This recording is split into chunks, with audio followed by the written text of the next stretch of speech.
Hi, welcome to our channel where we share the most intriguing stories. When a reclusive ex-arson investigator refuses to bow to a tyrannical HOA, a quiet North Carolina forest becomes the battleground for sabotage, lies, and a war over land, power, and freedom. They came to control him. What they got was a fight they never saw coming. I bought this place 15 years ago, back when most folks were still flocking to the suburbs like moths to porch lights. 6 acres of North Carolina pinewood silence. No sidewalks, no streetlights, no kids on scooters. Just me, a rifle, a couple of trail cams, and a respect for lines. Property lines, legal lines, moral lines. I don't cross them, and I sure as hell don't let anyone cross mine. My name's Ensign Mayfield. I'm 44, used to be an arson investigator back in Asheville, before the politics got thicker than the smoke. These days, I live alone in a one-story timber frame home I built up from a dilapidated shack with my own damn hands. There's a concrete pump house out back that feeds the well, a few solar backups, and a heavy-duty electric panel near the southern fence line, the nerve center for everything from water pressure to my camera network to the server vault that stores. 24-hour surveillance. I don't do neighbors, and I sure as hell don't do HOAs, which brings me to Clear Pines. They're not officially part of my life, on paper. Their last newly built McMansion sits maybe 300 feet east of my fence line, and from there, it's vinyl-sided conformity as far as the eye can roll. Clear Pines HOA is your typical cul-de-sac cartel, run by a woman named Karen Vincent. Yes, that's her real name. Blonde, bobbed, and buoyed by power. Think if a Pinterest board had a soul and carried a clipboard. At first, it was background noise. I'd see the signs, the newsletters, the occasional drone camera buzzing too close. Then came the letter, registered mail, thick envelope, the works. It said I was cordially invited to join Clear Pines HOA under their new voluntary compliance initiative. They'd even prepared a pre-filled contract. How thoughtful.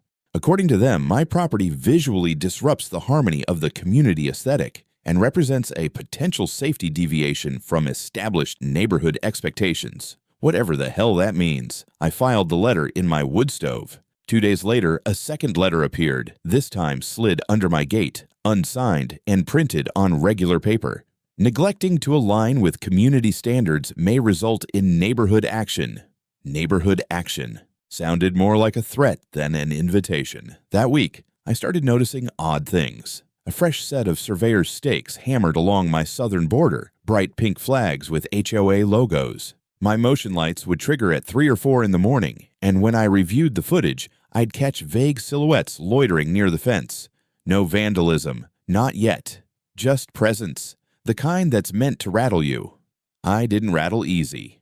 I installed a new game cam with infrared and thermal. Then I posted 3 metal signs along the road. Private property, not subject to HOA. Armed response likely. The next escalation came 3 nights later. I was inside cleaning one of my shotguns, nothing fancy, a Remington 870, when I heard a soft knock. Not the door, the fence. Subtle, like someone tapping a stick. I walked outside with the barrel pointed low and my boots quiet. Found a manila envelope duct taped to the outer post. Inside was a final warning from Clear Pines HOA, listing violations like unregistered outbuilding, unsanctioned security lighting, and, my personal favorite, visual nonconformity with HOA-designated perimeter landscaping aesthetics. Again, not a member. Never had been, never will be. The next morning, I drove down to the county registrar and pulled up the land plat maps. My boundaries hadn't shifted an inch in over 3 decades. My parcel predates the HOA by nearly 20 years. Legally, I might as well be Vatican City. Later that week, I caught Karen herself trespassing. She wasn't subtle. Drove up in her spotless white BMW, parked outside the fence like she owned the forest, and took pictures of my house with a phone the size of a TV dinner tray. I stepped outside and waved. She looked startled, like she'd expected me to be away. Maybe dead. I just wanted to document the irregularities, she said. I asked her what irregularities those were. She started on about citing color codes and grass length ordinances. I told her politely but firmly to get the hell off my land before the automatic sprinklers activated. They didn't, but the bluff worked. A week after that, more stakes appeared, this time inside the fence near the panel box. That told me everything I needed to know. They were probing, testing the fence, looking for weaknesses. So I did what I always do when someone tries to force my hand. I pushed back harder. I reinforced the perimeter, upgraded the locks, rotated the cameras, buried steel spikes beneath vulnerable fence panels, and installed motion-activated floodlights connected to a backup battery in case the grid went dark. I wasn't paranoid. I was ready. HOAs like Clear Pines don't play fair. They wear khakis and smile at you during bake sales. But under the pastel polos and homeowners' manuals, they're little tyrannies waiting to bloom. They don't want compliance. They want control. And unfortunately for them, I've spent most of my adult life catching arsonists and liars who thought they could bend rules to their own advantage. Karen and her clipboard brigade were about to find out. I don't bend. I dig in. It started with a call from my neighbor, Lucille Harper, widow 71, sharp as a tack and twice as observant. She's the only person within shouting distance I'd trust to water my plants if I keeled over. Lucille lived about 2 lots up the ridge and kept herself busy with birdwatching, bourbon, and the occasional neighborhood scandal, mostly in that order. "Ensign," she said on the phone, low and serious. "I saw people with flashlights near your south fence last night. Around 3 men, climbing over. Looked like they had tools." I paused. "You sure it wasn't the utility company? They weren't dressed for work. Hoodies. One of them had a duffel bag. They didn't come back the same way they went in." That same morning, I walked the southern line and found exactly what I expected. One section of fencing slightly pried back, boot prints in the damp soil, and, most tellingly, fresh, angled cuts on the brambles that had grown too thick for a clean pass. Someone had macheted a path in. I pulled the camera footage. Infrared caught blurry shapes. 3 figures creeping along the tree line, one of them carrying what looked like bolt cutters. No one touched anything, but that wasn't the point. This wasn't vandalism. It was reconnaissance. The next day, a clipboard showed up under my windshield wiper while I was getting groceries in town. The form was neatly filled out. Notice of upcoming compliance inspection, Clear Pines HOA. The kicker, there was a checkbox next to voluntary access granted, already marked yes. I hadn't signed anything.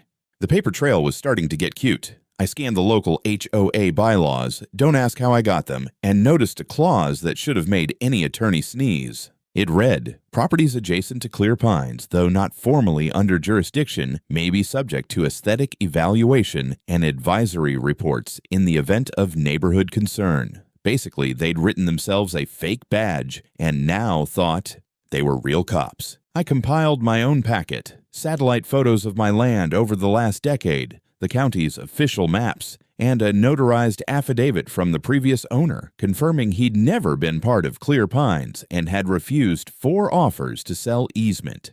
Rights. When the second fake inspection notice showed up, this time mailed with a forged signature in my name, I contacted a lawyer. His name was Royce Collier, an ex-Marine turned litigator who specialized in land disputes. I liked him immediately when he said, "Let's preempt the horse crap with a flaming chainsaw." Royce sent a cease and desist letter to the HOA's legal department, along with copies of the forged documents and a reminder that impersonating a landowner on official correspondence was a felony in North Carolina. We didn't hear back. Not officially. Unofficially. Oh, they doubled down. That weekend, a municipal code enforcement officer showed up. Claimed there had been complaints from multiple concerned residents that I was storing chemicals improperly near a power source. Said there were reports of erratic behavior, too. I stood there, in muddy boots and flannel, staring at this poor bastard while he looked at my breaker box like it might explode. "What chemicals?" I asked. "Well, we don't know, sir. Just, a tip." "From who?" "We can't disclose that." I invited him in. Showed him the locked cabinet with labeled containers, lawn fuel, kerosene for the emergency generator, regular maintenance stuff. All logged, clean, and up to code. The man actually apologized before he left. It got worse. 2 nights later, I caught a teenager throwing rocks at one of my cameras. When I walked out with a flashlight, he ran, left behind a bike and a hoodie with a Clear Pines logo on it. The next morning, my mailbox had been forced open, and inside was a neatly folded flyer, "Join the community, or be the reason for its downfall." I started to wonder if this was still some suburban theater performance, or if it had become a full-blown campaign. Lucille told me that at the last HOA meeting, Karen Vinson had held up a printed satellite image of my property and said, "This is the cancer on our border. He refuses to participate. He doesn't belong. Someone actually clapped. Another neighbor, a retired schoolteacher named Janice, pulled me aside at the co-op. Said she'd heard Karen was calling me a prepper extremist and telling people I was dangerous and off-grid, which was funny since I pay my taxes, buy local, and go to church more often than Karen ever would admit to. I filed a harassment report with the county sheriff. The deputy listened politely but said without direct threats or evidence of criminal intent, there wasn't much they could do. I told him to check the perimeter cams anyway. He promised he would. By now, I had motion lights synced to a silent alarm on my watch. Every time someone so much as sneezed near my fence, I knew. I set up perimeter spikes at key entry points, low enough not to injure, but high enough to ruin someone's week if they weren't paying attention. Cheap and legal. They wanted me to blink. That was the goal. Psychological erosion. The soft kind of war, but I'd worked too many crime scenes not to know what came next when people like Karen didn't get their way. Next time, they weren't going to test the fence. They were going to go through it. I wasn't asleep when it happened. That's the detail people always get wrong later when they retell it like some campfire legend. I wasn't jolted awake, heart racing, scrambling for a weapon.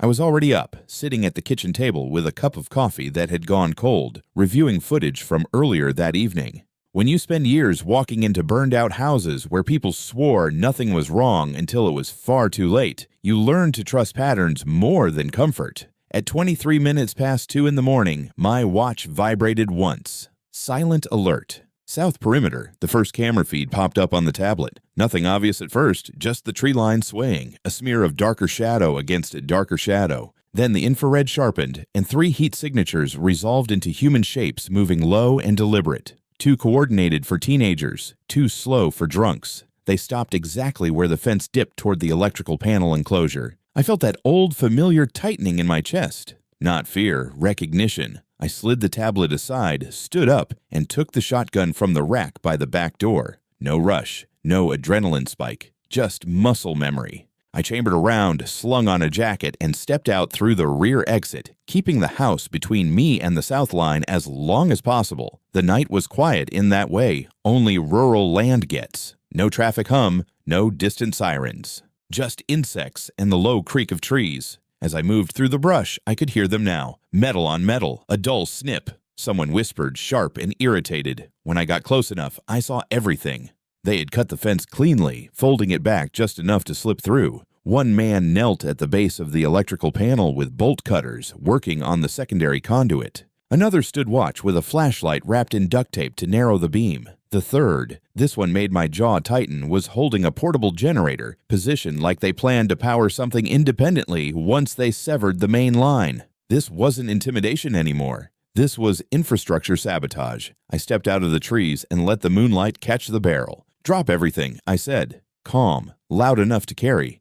Hands where I can see them. Now. For half a second, nobody moved. Then the man with the flashlight spun, saw me, and screamed, "He's got a gun!" Panic does funny things to people who think they're in control. The man with the bolt cutters fumbled, dropped them, and went to ground like he'd been shot. The lookout bolted toward the tree line without even checking his footing. The third man, the one with the generator, hesitated just long enough to be memorable, then turned and ran. I didn't fire. I didn't need to. They scattered into the woods like startled deer, crashing through undergrowth they clearly hadn't scouted. One of them tripped hard. I heard the crack before the scream, a sharp, wet sound that told me it was bone, not branch. He didn't get far after that. I kept my distance, stayed visible, weapon trained but steady. "Don't move," I told him.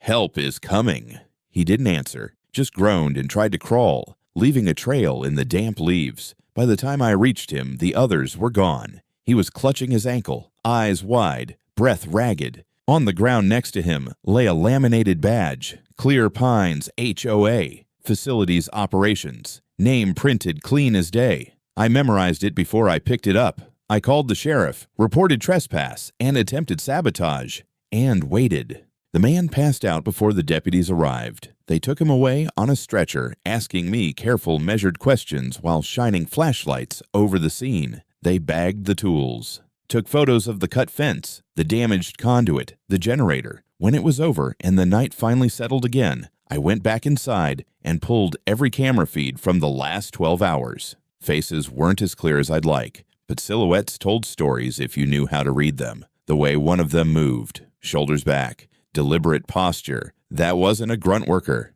That morning, just after sunrise, Lucille called again. Her voice was shaking, but not scared. "I saw it all," she said. "From my balcony. 3 men, flashlights. I filmed them."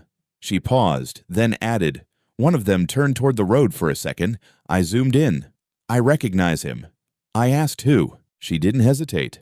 Jared Benton, vice president of that HOA, the one who used to work private security.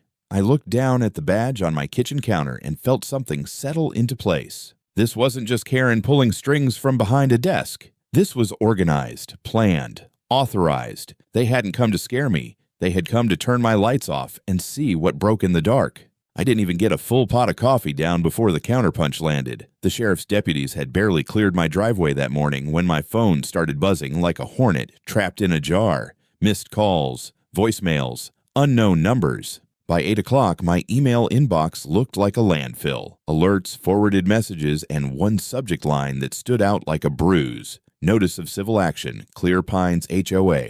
They didn't waste time.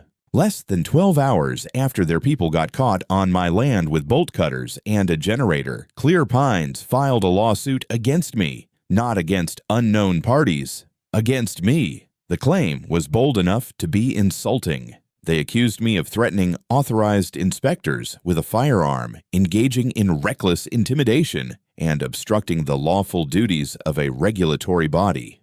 Regulatory body. That one almost made me laugh. By mid-morning, Karen Vincent was already talking to the local press. I saw her on my television, standing in front of the Clear Pines entrance sign, chin lifted, eyes misty in that practice way that said, "I rehearsed this in the mirror." She told the camera they'd been conducting a routine nighttime inspection of external electrical risks, and that I'd emerged from the woods armed and aggressive, putting lives in danger. Not a word about the cut fence. Not a word about the generator. Not a word about the fact that her HOA had no authority on my land. By noon, the story was everywhere. Headlines used words like armed standoff and reclusive homeowner. One outlet even referred to me as a former investigator with a troubled past, which was interesting considering nobody had called me yet to ask what that past actually was. 2 sheriff's deputies came back that afternoon, this time with a different tone. Not hostile, but cautious. One of them, a woman named Ramirez, asked if I'd be willing to walk them through the incident again. I agreed. I walked them straight to the south fence, showed them the cuts, the damaged conduit, the tool marks that matched the bolt cutters still sitting in evidence bags. Then I took them inside. I pulled up the footage, every angle, every timestamp.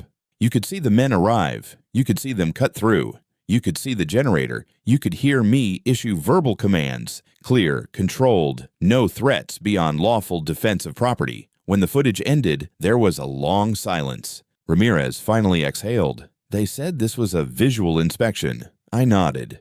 Funny way to inspect electricity. They left with copies of everything. That didn't stop the HOA.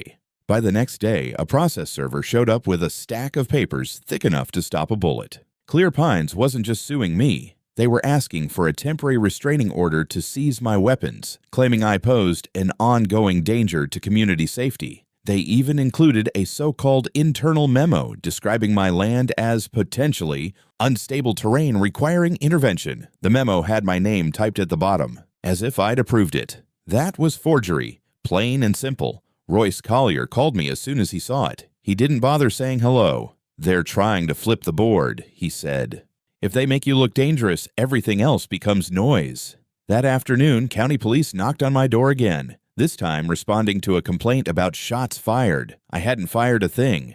They knew it. The call was logged from a prepaid phone traced back to a gas station less than a mile from Clear Pines. It was harassment, coordinated, methodical. The real twist came when Lucille showed up in person just before sunset, clutching her tablet like it was evidence in a murder trial. She looked furious. "They're lying," she said, before I could even speak. "On camera, on television." I watched that woman look straight into a lens and rewrite the night like you were some lunatic. She handed me the tablet. Her footage was clearer than mine. Balcony height, night mode, steady hands. You could see faces. You could see Jared Benton clearly, no hood, no doubt, standing not 20 feet from my panel gesturing while another man worked the cutters. You could even hear him say, "Hurry it up. If we kill the feed, he'll fold." I watched it twice. That night, Royce filed a counterclaim, trespass, attempted sabotage of private infrastructure, forgery, harassment. He also sent preservation notices to every board member of Clear Pines HOA, ordering them to retain all internal communications, emails, and financial records. An hour later, I got an email from an anonymous address. No text. Just a single sentence in the subject line. "You didn't have to make this hard." That was when I understood something important. They weren't reacting anymore. They were panicking. The email address came up blank. No name. No IP that traced anywhere useful. Just that one line. "You didn't have to make this hard." I stared at it for a few minutes, not because it rattled me, but because it confirmed something I already suspected. They didn't think I was going to push back. People like Karen Vincent run on fear and compliance. They're used to everyone folding when the legalese comes out. They don't know what to do when someone stands up and starts pushing back with receipts. 3 days after the countersuit was filed, Royce called to tell me something strange had happened. One of the HOA's junior inspectors had contacted his office anonymously, asking for a meeting, said he had concerns, would only talk in person. Royce met him in town in the back of a quiet diner. Then he called me right after, his voice sharp with excitement. "You're going to want to hear this," he said. The guy's name was Milo. Early 20s. Nervous, lanky, and apparently related to Karen by marriage, her nephew. He'd been part of the inspection team that night, the one where Benton and his buddies tried to take out my power. According to him, he hadn't known what they were really doing until the last second. "They told me it was a stress test," he said, "to check for weak points in the grid. I didn't know they were going to actually cut the line." Royce had asked him why he was coming forward now. Milo looked away and said, "I didn't sign up to break the law. I thought this was just going to be like landscaping complaints and fence measurements. Not this. Not sabotage." Then he handed Royce a flash drive. I met with him later that evening in the parking lot of a hardware store off Highway 221. He was jittery as hell, checking over his shoulder every 10 seconds. I didn't pressure him, just listened. He said he'd been given access to the HOA's internal email system, billing logs, and private Slack channel, which, for reasons I still don't understand, these idiots were using to coordinate illegal activity. I asked him what was on the drive. "Everything," he said. "Orders, conversations. They were planning to cut you off, physically and legally. There's even a budget sheet that lists your name next to the term recapture expenditure. I don't know what it means, but it sounds bad." It sounded like eminent domain without the paperwork. Milo also brought something else, a printed map, folded in half and marked with highlighter. It showed Clear Pines, my property, and a proposed route for an emergency utility easement that ran right through my wellhead and electrical conduit. "I think they were trying to force a hostile takeover," he said. I thanked him, told him he was doing the right thing, gave him my burner number, and told him to stay alert. He nodded, eyes down, and disappeared back into the darkness. That night, I forwarded everything to Royce and started prepping redundancies, double backups of footage, duplicate power systems, even an old diesel generator I hadn't used in years. If they were still planning something, I wasn't going to be caught with my wires down. Meanwhile, Karen was doubling down on her PR campaign. The very next day, a local affiliate ran a special report titled From Hero to Hazard. Who is Ensign Mayfield? The segment was a masterclass in character assassination. They cited unnamed sources who described me as unstable, paranoid, and possibly armed at all times. They flashed a pixelated photo of me from a decade ago, eyes half closed, probably taken after a 48-hour arson scene. Then they dropped the bombshell, a so-called confidential disciplinary file from my time as a fire investigator, claimed I'd been suspended for excessive force during a civilian confrontation. Implication that I was violent, dangerous, unhinged. I stared at the screen, half laughing. Excessive force meant I'd pulled a guy out of a burning car through a broken window. The confrontation, a drunk cousin who wanted to run back in to save a pet snake. I called Royce. "We need to kill this narrative before it spreads," I said. He already had a plan. The next morning, we arranged a live interview with one of the bigger Charlotte stations. Royce sat beside me, calm and polished in a way I could never pull off. He let them play the segment. Then he dropped the receipts. Real employment records, real commendations. A signed letter from my former division chief, describing me as the most reliable fire investigator in the region. Then Royce turned to the anchor and dropped the flash drive on the table. "What is concerning," he said, "is the fact that a private HOA is manufacturing stories, forging internal memos, and coordinating trespass and sabotage against someone who isn't even under their jurisdiction." They aired that segment in full. Then they aired Lucille's footage. High definition, clear faces. Jared Benton front and center, pointing at my breaker box like he was about to steal copper off a cell tower. Public opinion turned fast. But the war wasn't over. That same night, someone spray-painted "Get Out" across my back fence in bright red. They used sealant-based paint, hard to wash, sticks to wood like regret. 2 days later, I found my truck's door handles filled with expanding foam. Malicious, juvenile, and stupid. I had installed 2 new hidden trail cams in the trees. They showed a man in a branded HOA landscaper's polo and ball cap walking up to the vehicle, glancing around, and then stuffing the foam in with a straw. I froze the frame. His face was clear as a sunny day. I had a name. I had footage. I had a rat inside their nest. And the worst part, for them, I was just getting started. I didn't sleep that night. Not out of fear, not anymore. That ship had sailed 2 lawsuits and a sabotage attempt ago. No, I was wide awake because I had momentum. The media was turning. The evidence was solid. And the very people who thought they could surround me were now bleeding cracks like a dam under pressure. At noon, sharp, Royce and I met with the county prosecutor. He reviewed the footage from Lucille's tablet, the confession from Milo, our HOA insider, and the financial documents we'd extracted from the flash drive. Royce handed him a 1-page summary at the end with bolded bullet points. Forgery of compliance notices, conspiracy to disable private infrastructure, trespassing with intent to cause material harm, fraudulent misuse of HOA funds, false public accusations intended to defame and mislead. The prosecutor didn't say much, just nodded grimly and muttered something about crossing the line from civil nuisance to felony territory. As we left the office, my phone buzzed. It was Milo. "You need to see what Karen's planning," he said, breathless. He'd intercepted a string of emails between Karen and the HOA board marked urgent. They detailed a new operation, this one with a ridiculous code name, Operation Perimeter Reinforcement. According to Milo, Karen was panicking. She wanted to initiate a secondary inspection at night to recover physical files and scrub any records from a storage unit the HOA used off-site. More concerning? The emails mentioned hiring non-member consultants. That was HOA speak for contracted goons. They weren't just trying to cover their tracks. They were preparing to destroy them. That evening, I made a full backup of every file I had. Footage, emails, Milo's documents, the entire legal chain of custody, and uploaded it to a secure cloud server with distribution triggers. If anything happened to me, Royce and 3 different journalists would get the full package. I knew that night something was coming. At 2:11 a.m., I heard the glass break. It came from the far end of the house, kitchen window, east side. The alarm didn't scream because I'd set it to silent mode. I was still experimenting with how fast I could react without tipping off an intruder. Turns out, fast enough. I grabbed the shotgun and moved low through the hallway. By the time I hit the edge of the living room, I saw it. A glass bottle, charred cloth still smoking, flames licking up the wall near the sink. Someone had thrown a Molotov cocktail through my goddamn window.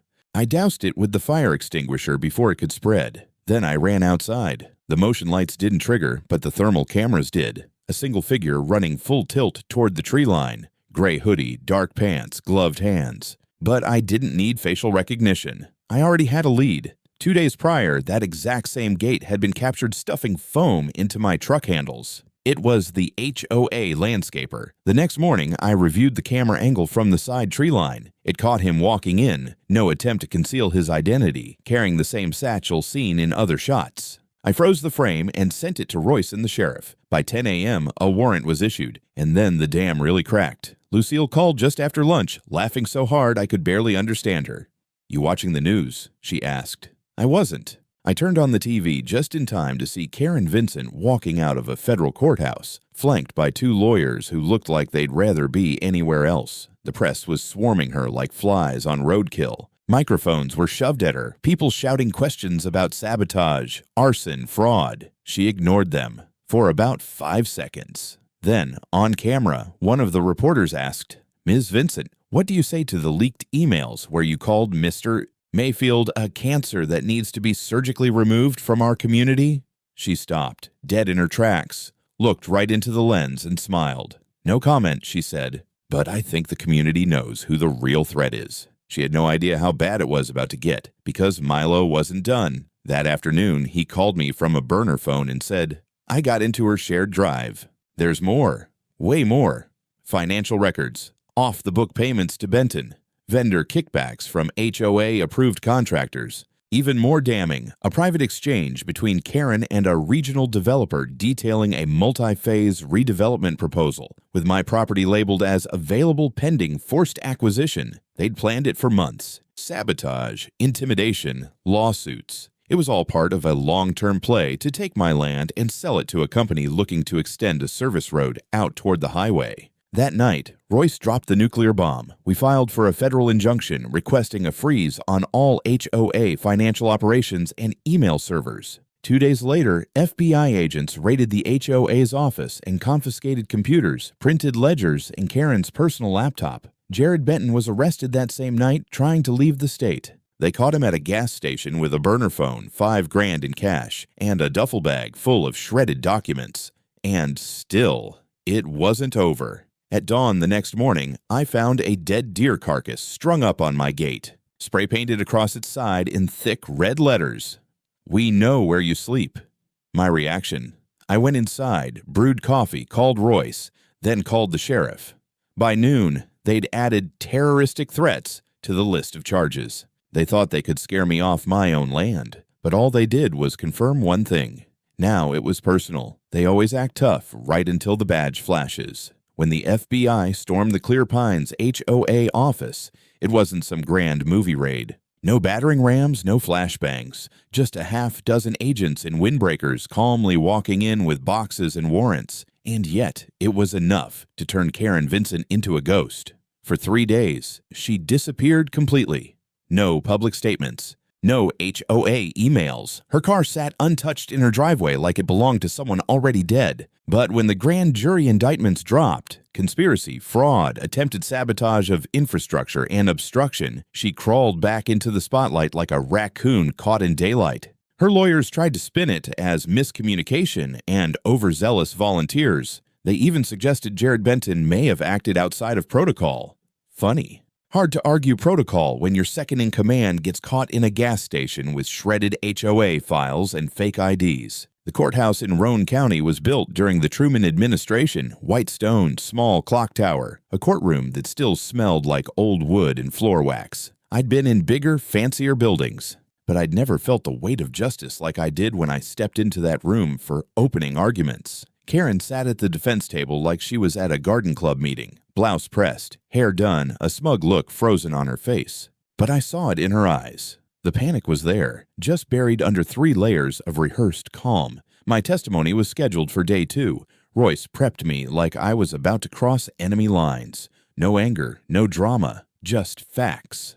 We walked through everything: the threats, the trespassing, the generator, the Molotov, the deer carcass. But most damning, the financial trail. Milo's documents had become the cornerstone of the prosecution's case. He testified too. Nervous as hell, but honest. Told the court how Karen had coordinated inspections designed to provoke confrontation, how she had pushed for asset acquisition under the table, how she'd openly called me a problem that needed removal in internal threads. Then came Lucille. God bless that woman. She stood straight as a rifle barrel and played her footage for the jury like she was hosting a film festival. Her voice never wavered, not when she described seeing Jared with bolt cutters, not when she showed the moment one of the men said, "Kill the feed, he'll fold." The courtroom was dead silent. Even the defense attorney looked like he wanted to disappear, but it was the internal emails that broke the dam. Royce dropped them like a cluster bomb, messages between Karen and the HOA board discussing me like I was a landmine in a construction zone, plans to gradually increase pressure, conversations with the contractor about post-acquisition blueprints. One even referred to Lucille as a wild card who may need to be neutralized. That was a mistake. Lucille smiled when they read it out loud. Karen didn't. Cross-examination was weak. The defense tried to paint me as paranoid, unstable, claimed I militarized my land, and provoked conflict. Then Royce played the surveillance footage of me giving clear verbal warnings during the night. They tried to cut my power. Calm, lawful, disciplined, no shots fired, no threats made. Just me, standing there like the last man in a storm, protecting what was mine. The courtroom shifted. I felt it. The jury saw it too. You could see it in their eyes. The line had been crossed, not by me, but by the HOA that thought it was the law. On day 5, the verdicts came down. Karen Vinson, guilty on all counts. Jared Benton, guilty on conspiracy, sabotage, and flight from jurisdiction. Karen's cousin, the arsonist landscaper, guilty of attempted arson and terroristic threats. 3 other board members, guilty of aiding and abetting fraud. Then came the restitution phase. Royce stood and read the numbers out like he was calling bingo. $1,100,000 in personal damages for trespass, sabotage, emotional distress, and damage to property. $300,000 in punitive fines against the HOA as an entity. Full legal costs covered by the defendants. Karen didn't flinch when they read the sentence. She just looked at me, stone cold, and whispered something I'll never forget. "You still lose." It was surreal. She was the one in cuffs, being escorted out like a disgraced CEO. And yet, in her warped mind, she believed she had left a scar that wouldn't heal. And maybe she had, because even in victory I felt it, the weight of what had been done. The cameras were still outside the courthouse when I stepped out. Reporters shouting my name, Lucille beside me, cane in one hand, coffee in the other, grinning like she'd just won a poker game. "I told you she'd hang herself," she said. I nodded. She brought the rope. The reporters eventually stopped calling. The lawsuits stopped landing in my mailbox. And the helicopters, the ones that had hovered like vultures over my property during the trial, faded back toward their city roosts. But the quiet, that took longer, not because of fear. That had burned out of me like old oil in a cleaned engine.